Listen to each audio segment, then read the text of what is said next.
Good morning, everyone. I am delighted to welcome you all today. Today, we are going to explore the fascinating topic of the development of the Indian economy. On this first slide, you see the title, Development of Indian Economy. We will be covering key aspects such as its historical growth, major sectors, challenges, and future prospects. So, let's get started and dive into this exciting journey of India's economic progress. Let's take a look at the contents of this presentation. As you can see, we've organized it to cover the various aspects of the Indian economy. Starting with the introduction, we'll then move through different sectors like manufacturing, agriculture, and services, highlighting their roles and challenges. We'll also explore key issues such as unemployment, poverty, and the rural-urban divide, which are critical to understanding overall economic development. Additionally, we'll compare India's economy with China's to see where we stand globally. The presentation also looks ahead to economic prospects for 2010, including potential growth opportunities and upcoming challenges. Infrastructure development, telecommunications, and the history of the economy will help us understand the foundation upon which current growth is built. Finally, we'll conclude by synthesizing all these points and discussing the future outlook, making sure we connect each sector and challenge to the broader theme of economic development and progress. This comprehensive overview aims to give you a clear picture of where India's economy is headed and the key factors influencing its trajectory. India is today one of the 6 fastest-growing economies in the world, which is a remarkable achievement. If you look back at 2001, the country ranked 4th in terms of purchasing power parity, or PPP, which really highlights the significant economic potential India has. What's driving this growth is a constantly evolving business and regulatory environment. It's not static, it's always improving, making India an increasingly attractive place for investment and business development. And perhaps most importantly, India's backbone is its human resources. The country boasts a highly talented, skilled, and English-speaking workforce. This human capital is a key factor that supports the country's economic expansion and global competitiveness. So, in the context of our overall theme, India's growth story is driven not just by numbers, but by a dynamic environment and a strong, capable workforce that continues to propel it forward. Now, let's take a closer look at the key sectors that drive India's economy. First, we have the service industries. These include sectors like finance, healthcare, and education, which have seen significant growth and are vital for economic development. Next, we have manufacturing industries, which involve the production of goods, from textiles to automobiles. This sector not only creates jobs, but also boosts exports. Then, there's agriculture, which remains the backbone of the Indian economy, providing employment to a large portion of the population. Together, these sectors, agriculture, services, and manufacturing, form the foundation of India's economic progress. It's important to understand that India's development still depends heavily on these sectors working in harmony. Every sector plays a crucial role in shaping the country's future growth and stability. Let's delve into what economic development really means. It's not just about simple economic growth, but also about achieving desired changes in how wealth is distributed across a nation. It involves technical and institutional improvements that make the economy more efficient. For example, using better techniques of production helps us get more output with less input. Economic development also encompasses a positive shift in attitudes towards work and life, encouraging people to be more productive and innovative. Additionally, it highlights the increasing importance of non-agriculture sectors, such as industry and services, which contribute significantly to a country's overall progress. All these aspects together point to a comprehensive improvement in a country's economic and social fabric, aligning with our overall theme of sustainable and inclusive growth. Let's take a closer look at the history of the Indian economy, which can be broadly divided into 3 main phases: pre-colonial, colonial, and post-colonial. Starting with the pre-colonial period, this era was characterized by a rich tradition of trade, agriculture, and craftsmanship. India was known for its vibrant internal markets and extensive international trade networks. Moving into the colonial period, we see significant changes brought about by British rule, which had a profound impact on the economy. Colonial policies focused on exporting raw materials and importing finished goods, which affected local industries and led to economic drain. Finally, in the post-colonial phase, after independence, India aimed to rebuild and shape its economy with a focus on self-reliance, industrialization, and development. Understanding these phases helps us see how historical events have shaped modern India's economic landscape. Let's take a closer look at the comparison between the Indian and Chinese economies. Starting with GDP, India's economy stands at around $1.209 trillion, whereas China's is significantly larger at approximately $7.8 trillion. This highlights the scale difference between the two nations. When we examine GDP growth rates, India is growing at about 6.7%, which is quite impressive given its size, while China's growth rate is slightly higher at 9.1%. This indicates that China continues to expand rapidly, although India's growth remains robust. Looking at per capita GDP, which gives us a sense of individual economic well-being, India's is about $1,016. In contrast, China's per capita GDP is roughly $6,100, reflecting a higher standard of living on average. Now, regarding inflation, India is experiencing a relatively high rate of 7.8%, which can impact purchasing power and economic stability. On the other hand, China has a deflationary trend at -1.2%, suggesting different economic pressures and policies at play. When we consider the labor force, India has around 523.5 million people, while China's labor force is larger at approximately 807.7 million. Despite having a smaller labor force, India's rapid growth indicates significant potential. Finally, looking at unemployment rates, India's is 6.8%, which shows room for improvement, whereas China's unemployment rate is lower at 4.3%, reflecting a relatively healthier job market. Overall, these figures highlight the different stages and dynamics of the two economies, and understanding these differences is crucial as we explore their future trajectories and roles in the global economy. Poverty is a situation where a person cannot access the minimum basic necessities of life, such as food, clothing, and shelter. It's a situation that affects many, and it really touches on the core issues of human dignity and well-being. According to records from the National Planning Commission, back in 1993-94, about 36% of the Indian population was living below the poverty line. Now, while that number has decreased over time, it still highlights the ongoing challenge we face. Eliminating poverty requires major efforts and strategic steps. It's not just about economic growth, but also about ensuring that growth benefits everyone. Addressing poverty is essential to building a more equitable society and fulfilling our broader development goals. So, while progress has been made, there's still a lot of work ahead to eradicate poverty from India entirely. Unemployment is a situation where a section of people, who are capable and willing to work, are unable to find gainful employment. It's important to understand that this isn't just about people not having jobs. It's about a mismatch between the available work and those looking for it. As our population grows, the pressure on our economic resources and job opportunities increases significantly. This means more people are vying for the same limited number of jobs, which makes the situation more challenging.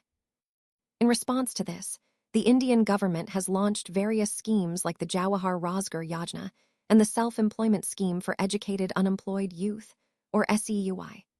These initiatives aim to create employment opportunities and promote self-employment among youth. However, despite these efforts, the scale of unemployment is so vast that these schemes are often just a drop in the ocean. They help some individuals, but the overall problem remains large. This issue of unemployment is crucial because it directly affects the economic stability and social harmony of the country. It's a complex challenge that requires continuous and innovative solutions to ensure that more people can find meaningful work. This monster is eating up into the success of India. According to the 2001 Census of India, the population of India in 2001 was 1,028,610,328. That's over a billion people. And this population was growing at a rate of approximately 2.11% each year. Now, think about what that means. Such a vast population puts enormous stress on the country's economic infrastructure. It affects everything from jobs and healthcare to education and resources. So, it's clear that India has to find effective ways to control this burgeoning population if it wants to continue on its path of development and progress. Managing population growth isn't just about numbers, it's about securing a better future for everyone.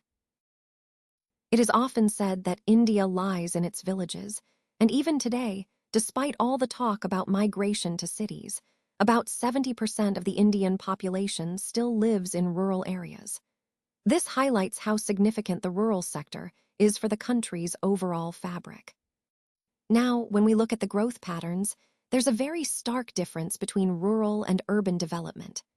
Urban areas tend to grow faster, driven by industrialization, infrastructure, and opportunities, while rural growth often lags behind. This uneven development creates what we call the rural-urban divide, and it's a critical issue because if we want sustainable and inclusive economic growth, we need to address this imbalance. Without balanced development, the overall progress of the Indian economy will be hindered. So, understanding and bridging this divide is essential for India's future prosperity and ensuring that growth benefits everyone, no matter where they live. Let's now look at some key strategies for overcoming challenges. First, we need to focus on the orientation of public expenditure, particularly in vital sectors like health and education. By channeling resources effectively into these areas, we can build a healthier and more educated workforce, which is essential for sustainable growth. Next, introducing reforms in labor laws is crucial. These reforms aim to create more employment opportunities, helping to reduce unemployment and improve living standards. Additionally, embracing new technology plays a significant role. Technological advancement can boost productivity and innovation across various sectors, making our economy more competitive on the global stage. Another important point is reducing agriculture's dependence on the monsoon. Developing reliable irrigation systems can ensure consistent crop yields, which stabilizes farmers' incomes and enhances food security. Finally, implementing financial reforms, such as the privatization of some public sector banks, can improve efficiency and bring in better services, ultimately strengthening our financial system. Together, these measures are designed to address challenges comprehensively, paving the way for a resilient and progressive economy that benefits everyone. Today, let's take a closer look at agriculture in India. As you can see, about 2/3 of the country's population lives in rural areas, which highlights how vital agriculture is to their livelihoods. For many, farming and related activities are the main sources of income, providing not only sustenance for families, but also helping India achieve a surplus in food grain production. This surplus is a significant achievement, ensuring food security for the nation. Additionally, with the liberalization of trade in agricultural commodities, India now enjoys a competitive edge in exporting various agricultural and processed food products. This has opened up new opportunities for economic growth and international trade. Moreover, the agriculture sector contributes approximately 17.5% to India's GDP, making it a key component of the economy. Overall, agriculture remains central to India's development, supporting millions of lives and strengthening the country's position in global markets. The manufacturing sector plays a significant role in our economy, contributing around 1/4 of the total GDP. This highlights how vital manufacturing is to overall economic growth and development. Companies within this sector have been focusing on consolidating around their core competencies, which means they're sharpening their strengths and specializations. To do this effectively, they're forming strategic partnerships with foreign companies. These collaborations help them acquire new technologies, gain management expertise, and access international markets more easily. This approach not only boosts their competitiveness, but also helps them stay innovative and adaptable in a globalized economy. Additionally, the cost benefits associated with manufacturing in India, such as lower labor costs, supportive policies, and a growing infrastructure, have made India a highly attractive destination for manufacturing and sourcing. It's no longer just about serving the domestic market. India is becoming a key player in the global manufacturing landscape. All of this fits into the bigger picture of how India is positioning itself as a manufacturing hub, leveraging its strengths to attract international investment and foster economic growth. Now, let's take a closer look at the services sector. Currently, it makes up about 62.6% of the country's GDP, which is nearly half. This highlights just how vital the services industry has become for India's economy. What's particularly interesting is that this sector is expanding rapidly, at an annual rate of 8 to 10%. That makes it the fastest growing part of the economy, reflecting strong demand and ongoing development. One of the key reasons behind this growth is the availability of highly skilled workers. This talent pool has attracted many international companies who are choosing India as a hub for their research and development activities. This not only boosts innovation, but also enhances India's global competitiveness. Overall, the services sector is shaping the future of India's economic landscape, driving growth, and opening up new opportunities on the world stage. Now, let's turn our attention to infrastructure, which is a critical foundation for any country's growth. When we talk about infrastructure, we're referring to key elements like power, roads, airports, and ports. These are essential for facilitating trade, connectivity, and overall economic activity. Historically, in India, the infrastructure sector was primarily managed and operated by the government. However, in recent years, we've seen a significant shift. The sector is gradually opening up to private sector participation, which is a positive development. This move aims to improve efficiency, boost investment, and accelerate development in these vital areas. For example, private companies are now involved in building and maintaining roads and airports, which can lead to better quality services and infrastructure. Similarly, private investment in ports is helping to enhance India's connectivity with global markets. Overall, this transition towards greater private sector involvement is aligned with India's broader economic reforms, aiming to create a more competitive and dynamic infrastructure landscape, supporting sustainable growth and development. India's telecommunications network is truly impressive, ranking among the top 10 countries in the world. It's one of the largest and fastest-growing telecom markets globally, which presents a huge opportunity for investors. In fact, the investment potential was estimated at around $69 billion by 2010. Despite having a population of over 1 billion people, the country still has a relatively low telephone density, about 5% at that time. However, this figure was expected to grow significantly, reaching around 15% by 2010. This rapid growth highlights the tremendous potential for expansion and development in India's telecom sector. It's a key part of the broader story of India's economic growth and increasing connectivity, which aligns with our overall theme of emerging markets and investment opportunities. Now, moving on to slide 18, let's focus on the Indian financial sector reforms. These reforms have been strategically aimed at boosting the productivity and efficiency of our economy. By opening up the financial markets to both foreign investors and private Indian players, we've seen a significant increase in competition. This competition has, in turn, led to better product offerings, more choices, and improved services for consumers. Banks and trade financiers have played a crucial role as well. They've been instrumental in promoting foreign trade, helping Indian businesses access international markets more effectively. Overall, these reforms are a vital part of our broader economic development, making our financial system more dynamic, competitive, and capable of supporting sustainable growth.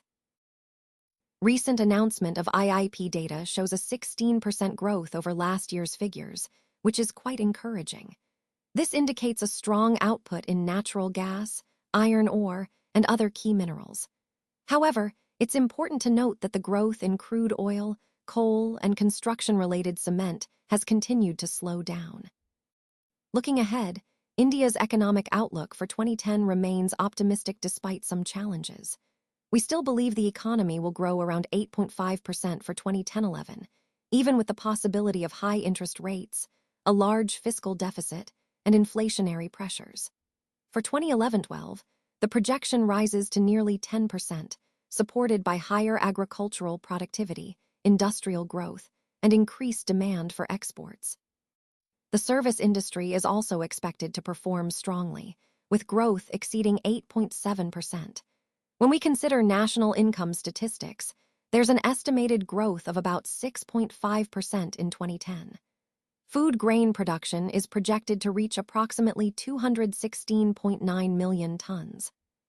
However, we should keep in mind that any shortfall in agricultural production could impact overall economic growth by roughly 2%, since agriculture contributes over 18% to GDP. Nonetheless, with a strong rabi crop output, agriculture is expected to contribute around 17.6% to the economy in 2010-11. Now, if we look at the broader economic prospects for 2010, the GDP growth rates over recent years tell an interesting story. In 2007, growth was 9.4%. In 2008, it slowed to 7.3%. In 2009, it further decreased to 5.4%, primarily due to global economic challenges. But in 2010, there's a rebound to 7.2%, showing resilience in our economy. Inflation, measured by CPI, peaked at 9.3% in 2008, but has since decreased to 5.5% in 2009, and further down to 4.9% in 2010. This suggests a stabilization of prices, which is positive for sustained growth. Overall, these figures reflect a cautious optimism. While there are hurdles, the fundamentals remain strong, and with strategic policies, India is positioned to continue its growth trajectory in the coming years. As we look ahead, India is projected to reach an 8% growth rate over the next 5 years. This is a remarkable target that reflects the country's economic momentum. Between 2010 and 2015, economists predict that India's economy could grow even faster, in the range of 10 to 12% annually. Such rapid growth indicates a strong and dynamic economic landscape. By 2020, many experts believe that India will emerge as one of the leading economies in the world. As Dr. APJ Abdul Kalam, our former president, famously said, "We can be a developed nation by 2020 if we make this our mission statement." It's a powerful call to action, urging us to align our efforts toward this goal. The question remains, will India fulfill this vision? This closing slide ties together the core message of our presentation, that India's economic future is bright, full of potential, but also dependent on our collective commitment and hard work. It's a moment to reflect on the possibilities and to consider how we can contribute to turning this vision into reality.